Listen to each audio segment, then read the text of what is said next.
여러분 안녕하십니까? 광주 MBC 뉴스투데이입니다. 먼저 오늘의 주요 뉴스입니다.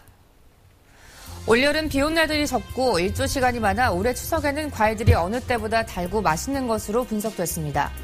새정치민주연합이 공천혁신안을 발표하며 탈당이나 신당은 해당 행위라며 신당표를 공격하자 신당 세력들은 새모으기에 나섰습니다.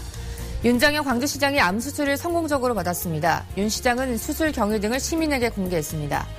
국제사기 논란을 일으켰던 겜코 문제와 관련해 시민위원회가 강훈태 전 시장을 고발하자 강 전 시장도 맞고발 카드를 꺼내들었습니다.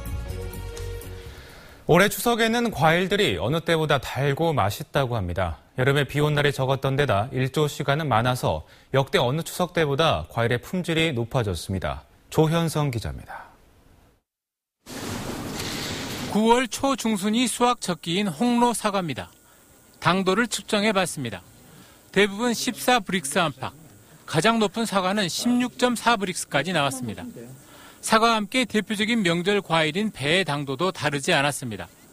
전년보다 1, 2브릭스 이상 높은 12에서 13브릭스를 기록했습니다. 흔히 사과는 13, 배는 11브릭스 이상을 최상품으로 분류하는데 그 기준을 크게 웃도는 실험 결과들이 나왔습니다. 올 봄만 해도 저온 현상 때문에 열매가 적게 맺혀 걱정을 했는데 오히려 과일의 품질은 더 좋아졌습니다. 배뿐만 아니라 사과나 복숭아 다 당도도 높고 맛이 좋은 것 같아요. 여름을 무사히 잘 넘긴 덕분입니다. 올여름 비가 온 날은 33.7일, 평년보다 사흘 이상, 작년보다는 열흘 이상이 적었습니다. 반면에 일조 시간은 580시간으로 작년 여름보다 20% 이상 많았습니다. 특히 수확기에 일교차가 커서 과일의 착색도 더 좋았고 호흡으로 나가야 될 양분들을 못 나가게 억제함으로써 당도가 높아졌던 것으로 판단됩니다. 농업진흥청은 올해 태풍 피해가 없어 과일 생산량이 10% 이상 늘어난 가운데 가을이 제철인 황도 복숭아와 포도의 품질도 역대 최고라는 표현이 부족하지 않다고 밝혔습니다. MBC 뉴스 조현성입니다.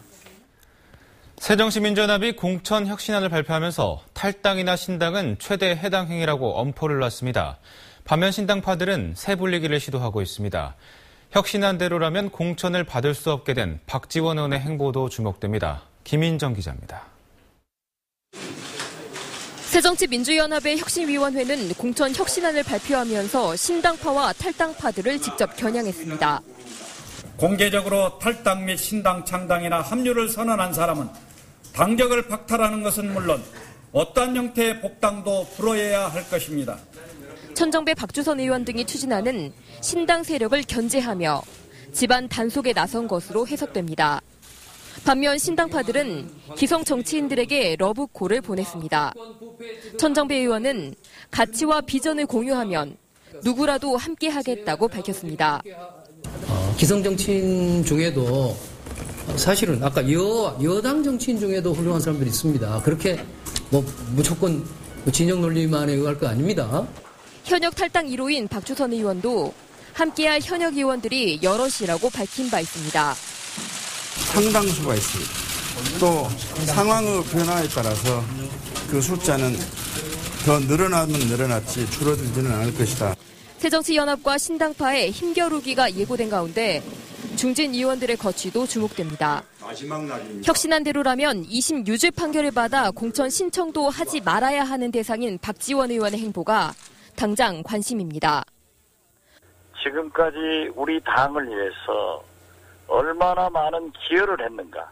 우리 당의 공천권을 검찰에 맡기는 것은 도저히 용납할 수 없는 일이기 때문에 억울한 판결은 예외로 한다는 규정이 있지만 만약 박 의원이 공천에서 배제된다면 야권은 또 다른 국면을 맞을 수도 있습니다.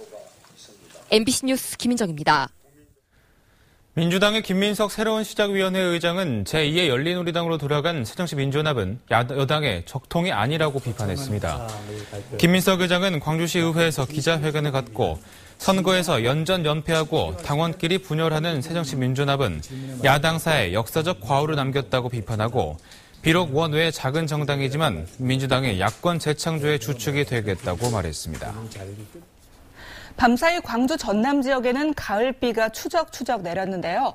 지금 보시는 것처럼 거문도에는 70.5, 고흥 30.5, 광주에는 20mm에 가까운 강우량을 기록했습니다.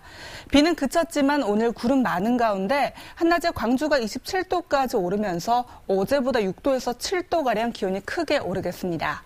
이 시각 현재 기온입니다. 광주와 나주가 17도로 비가 내리면서 아침 공기 조금 더 쌀쌀합니다. 출근길 따뜻한 옷차림 하셔야겠고요. 한낮에는 어제보다 6도에서 많게는 8도가량 오르겠습니다. 구례 28도, 화순 27도가 예상됩니다. 날씨였습니다. 윤장현 광주시장이 어제 암 수술을 받았습니다. 수술은 성공적이라고 하는데요. 윤 시장은 수술을 받기 전에 위암 진단 사실을 직접 공개했습니다. 이계상 기자입니다. 윤장현 광주시장이 서울의 한 병원에서 위암 수술을 받았습니다. 복강경으로 위를 부분 절제하는 수술은 2시간 반 동안 진행됐습니다. 회복에 들어간 윤 시장은 자신의 페이스북에 시민 여러분의 염려와 기도 덕분에 수술 잘 받았다며 사진과 함께 감사 인사를 전했습니다. 윤 시장의 곁은 비서진이나 수행원 없이 가족들이 지키고 있습니다. 윤 시장은 시민에게 보고할 의무가 있다며 수술 직전에 위암 진단 사실을 공개적으로 알렸습니다. 2주일 전 종합검진에서 1cm의 궤양이 발견돼 정밀 검사한 결과 상피에 국한된 조기 위암으로 진단받았다고 밝혔습니다. 평생 의사로 살아왔지만 수술을 받는다는 현실이 실감나지 않지만 잘 이겨내겠다며 시민들의 기도를 부탁하기도 했습니다. 수술 전날부터 병가를 낸 윤 시장은 열흘 정도 입원 치료를 받은 뒤 시정 업무에 복귀할 예정입니다. MBC 뉴스 이계상입니다.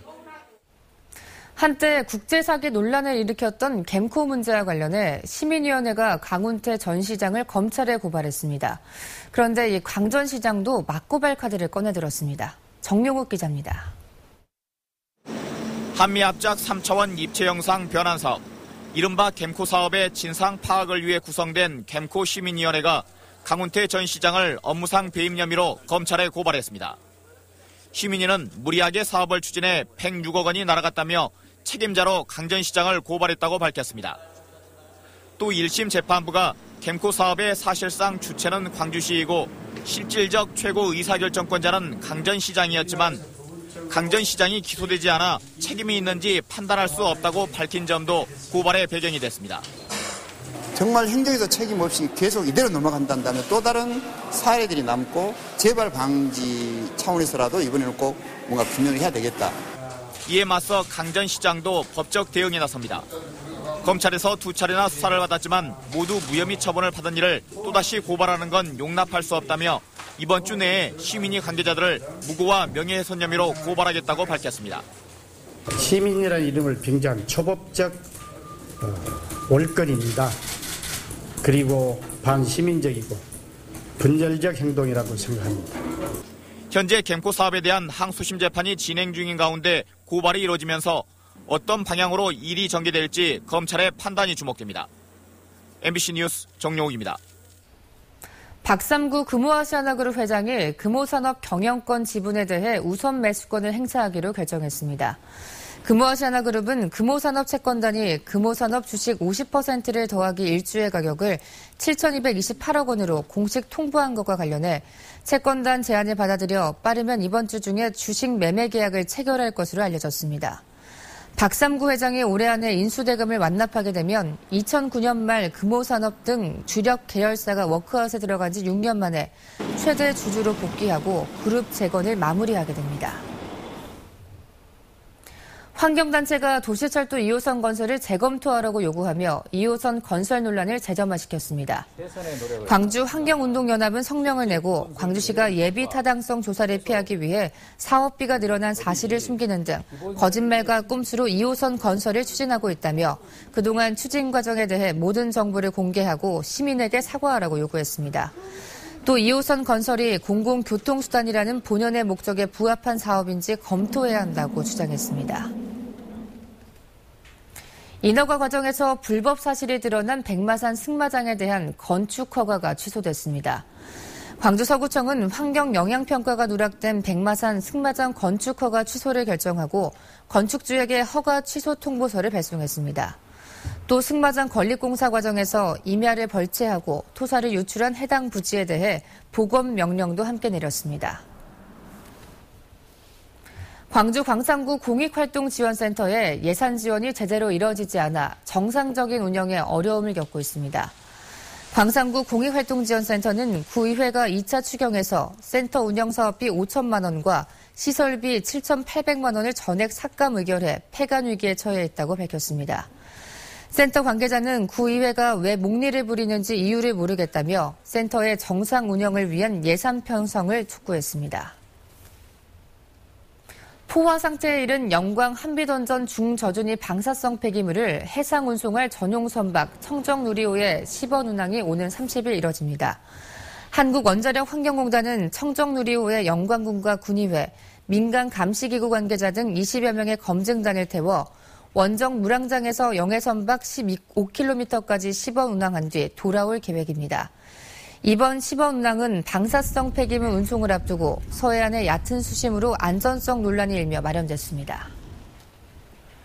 박근혜 정부의 핵심 교육 공약인 중학교 자유학기제가 내년에 전면 도입됩니다.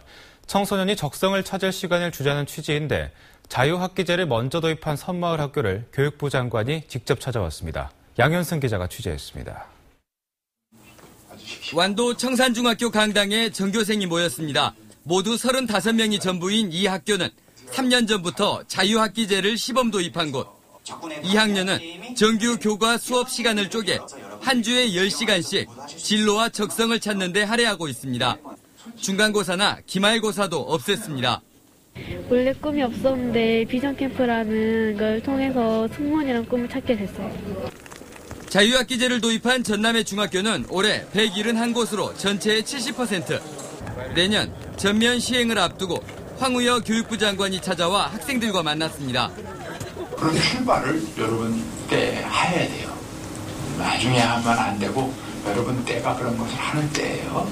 그게 교육이에요. 주입식 교육에서 벗어나 문화와 체육, 예술, 체험활동을 중요시하지만 농어촌 소규모 학교는 모든 조건이 도시에 비해 열악한 게 현실. 정부는 원격 강의 등으로 빈틈을 메울 수 있도록 지원하겠다고 밝혔습니다. 이제는 집어넣어주는 게 아니라 우리 학생들 얼마나 훌륭해요. 그 안에 있는 꿈과 끼를 소질과 적성과 재능을 이끌어내주는 교육으로 바꾸려고 하니까 이런 자유학기제가 시작이 되는 것입니다. 하지만 여전히 경쟁적인 진학체계가 압도적인 상황이어서 자칫 중학생들의 꿈이 한 학년, 한 학기만 반짝 유지되는 것 아니냐는 우려도 만만치 않습니다. MBC 뉴스 양현승입니다.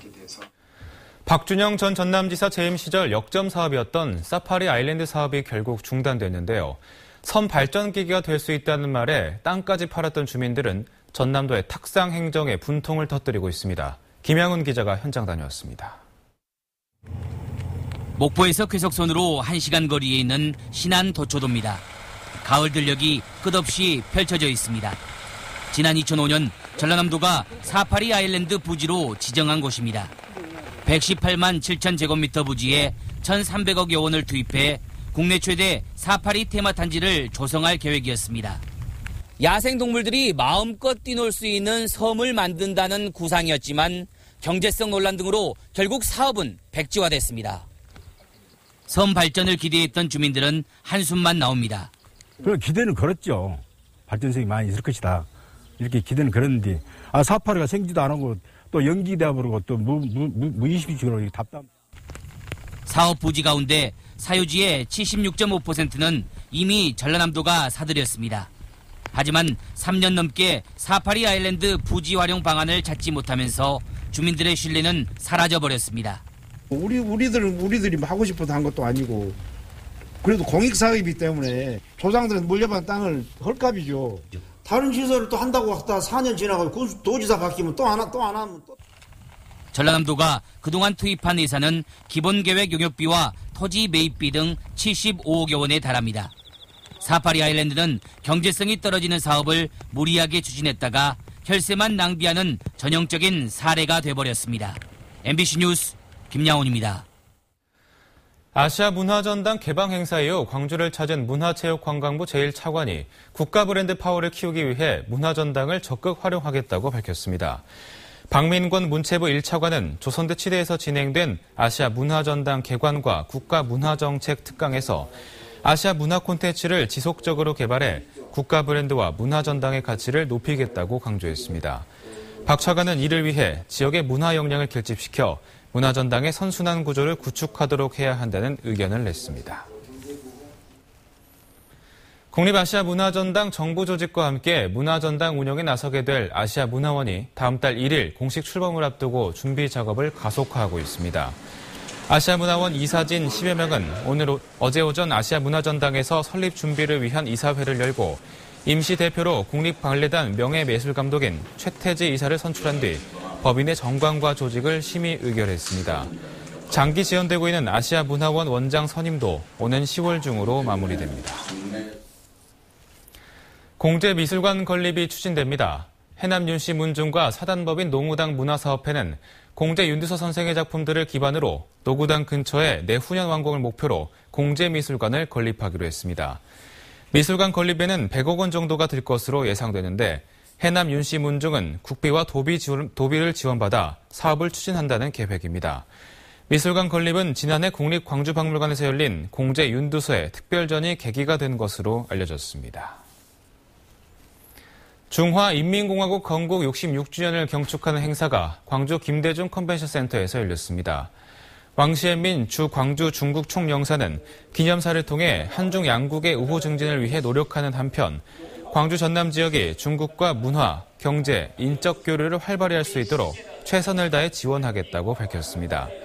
경축 행사에는 광주 전남북 지역 기관 단체장과 중국 교포, 유학생 등 300여 명이 참석했습니다.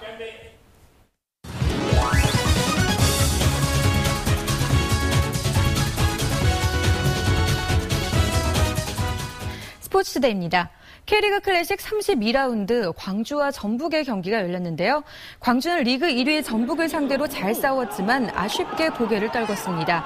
전반 김우남이 선제골을 터뜨렸지만 2분 만에 이동국에게 동점골을 허용하고 경기 종료 직전 또 이동국에게 역전골까지 내주며 1대2로 패했습니다. 리그 11위 부산도 재수에 패하면서 10위 광주는 부산과 승점 11점 차를 유지하고 있습니다. 마음대로 사실 되지는 않는 거고 또 경기 잘한 만큼 또 결과도 좀 가져왔으면 참 좋은 경기였을 텐데 막판 실점이 좀 많이 아쉽고. 기아 타이거즈가 내년 시즌 신인 선수 11명과 입단 계약을 완료했습니다. 1차 지명 선수인 광주 제1고 출신 투수 김현준 선수와 계약금 1억 8천만 원, 연봉 2,700만 원으로 총 2억 700의 계약을 체결하는 등 11명의 2016년도 신인 선수와 계약을 완료했습니다. 어제 열릴 예정이었던 기아와 LG의 시즌 15차전이 비로 취소되면서 기아는 다음 달 3일 광주 두산전 이후 2경기를 더 치르게 됐습니다. 기아는 오늘 마산구장에서 NC와 시즌 마지막 대결을 펼칩니다. 기아의 선발은 유창식, NC는 스튜어트 선수입니다. 스포츠투데이였습니다. 최고 등급의 국가 보안시설인 이 광양항의 보안에 구멍에 뚫렸습니다. 외국인 선원이 흔적도 없이 사라졌는데 관계기관은 서로 책임을 미루고 있습니다. 권남기 기자가 취재했습니다. 광양항 고철부두에 정박한 화물선에서 베트남 국적의 선원이 사라진 건 지난 2일. 이 선원은 편의점에 간다며 배에서 내렸는데 20일이 넘도록 행방을 알 수 없어 국내에 미입국한 것으로 추정됩니다. 베트남 선원이 이렇게 손쉽게 항만 보안을 뚫을 수 있었던 데에는 허술한 출입국 절차가 빌미를 제공했습니다. 선원들이 배에서 내리기 위해선 쇼패스라고 불리는 상륙 허가를 받아야 하지만 광양항은 그동안 이런 허가 없이 선원들이 항만 시설을 이용해온 것으로 드러났습니다. 쇼패스가 없으면 내려오지 않으면 모든 게 정리해야 되는데 지금까지는 그게 지금 잘 지켜지지 않고 관례라는 그런 쪽으로 해서 지금 아무래도 이런 일이 일어난 것 같습니다. 그동안 외국인이 마음대로 우리나라 영토를 드나든 셈인데 사라진 베트남 선원도 아무런 제지를 받지 않고 배에서 내렸습니다. 출입국 관리소는 이에 대해 불법이기는 하지만 하역 작업의 편의를 위해 선원들이 상륙 허가 없이 배에서 내리는 경우가 있다고 해명했습니다. 항만공사 제 역할을 제대로 못했던 거예요. 보안구역을 제대로 관리를 못하면 그 사람들의 책임이지 출입국 관리사무소의 책임이 아니라듯이. 여수광양항만공사가 출범한 지난 2011년 이후 광양항에서 실종 처리된 선원은 3명. 항만공사의 허술한 보안과 무책임한 출입국 당국이 미립국을 부추기고 있습니다. MBC 뉴스 권남기입니다. 광주지방경찰청이 내일부터 30일까지 엿새 동안 귀성 귀경 차량으로 교통체증이 예상되는 주요 8대 관문로의 신호주기를 탄력적으로 운영합니다. 특히 고속도로에서 광주 시내 도시권으로 진출입하거나 지방으로 내려가는 귀성 차량에 대한 교통 혼잡을 완화하기 위해 교통 요충지인 동문로 등 주요 8대 관문로의 178개 교차로를 대상으로 신호주기를 10초에서 최대 40초까지 연장합니다. 광주시 의회와 전남도 의회는 허성광 광주전남연구원장 내정자에 대해 부적합하다고 밝혔습니다.